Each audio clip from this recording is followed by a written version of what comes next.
balita na nangungutang, 'di ba? Nakita natin si Secretary of Finance, may mga kausap na bangko, umuutang, at nakita rin natin ang statement ng Pangulo na dadating yung inuutang ng Pebrero.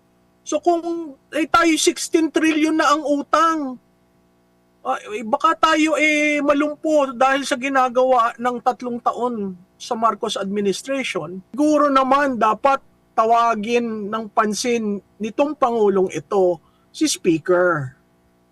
Kasi nagsalita na si Senate President, kahit paikot-ikot yun, nagsalita siya. So klarado, may failure. Huwag na natin lokohin. Kasi ang dokumentong kumakalat ngayon may pirma. Ang dokumentong kumakalat ngayon may blank. Napakadali namang i-cure yan Ipakita niya yung dokumento na pumasa after